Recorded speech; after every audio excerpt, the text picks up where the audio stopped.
বাহিরে রান্না করলে ঘরের মধ্যে রান্না করতে আমার একদমই ভালো লাগে না। আমি ঘরের মধ্যে এই জন্য রান্নাই করতে পারি না আর কি, ভালো লাগে না। আজকে আমি দুপুরে রান্না করছি ডাঁটা শাক দিয়ে, মানে ডাঁটা দিয়ে মাছ দিয়ে আর আলু দিয়ে রান্না করছি।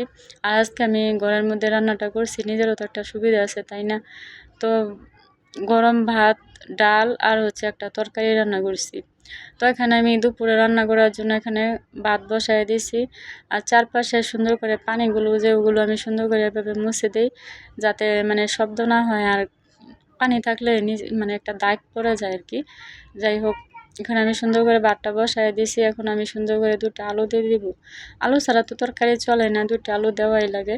তো এখানে সুন্দর করে আলু দিয়ে আমি মিশিয়ে নিছি। তো আমার দেখেন বিড়ালটা যে এমন একটা অবস্থা ভাব করে, মানে ও মাছের ঘ্রাণ মানে পাইলেই হয়েছে, এদিক দিয়ে ওদিক দিয়ে ছুটবো আর মানে ঘ্রাণ শুনবো।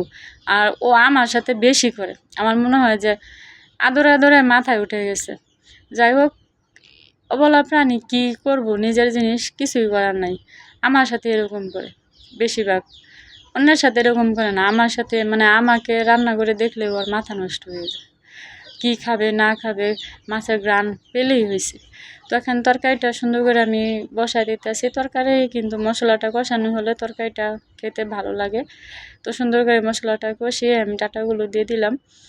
তো সুন্দর করে উল্টাপাল্টা করে আর একটু কষাবো। তো কষানোটা একটু বেশি হলে তরকারিটা কিন্তু মজা হয় আর কি খেতে। তো এদিকে আমার ভাতটা কিন্তু হয়ে গেছে, ১ নিমেষে ভাত হয়ে গেছে।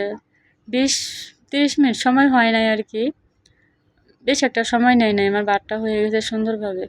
তো এদিকে তরকারিটা কষিয়ে নিতেছি, তরকারিটা আমার কষানো শেষ। এখানে আমি তরকারিটা পানি দিয়ে দিব।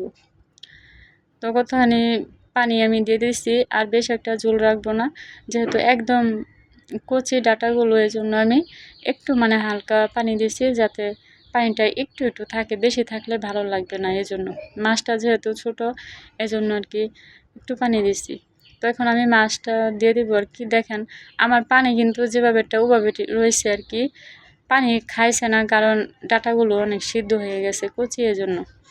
তো সুন্দর করে মাছগুলো দিয়ে দিচ্ছি। এত সুন্দর পরিমাণে মানে ঘ্রাণটা বের হয়েছে, তরকারিটা খেতেও অনেক ভালো লাগছে মাশাল্লাহ। তরকারিটা অনেক বেশি সুন্দর হয়েছে আসলে। ভাতের সাথে তরকারি, তরকারি একটু হোক যে কোনো, কিন্তু তরকারিটা ভালো হলে কিন্তু খেতে ভালো হয় যে কোনো ক্ষেত্রে।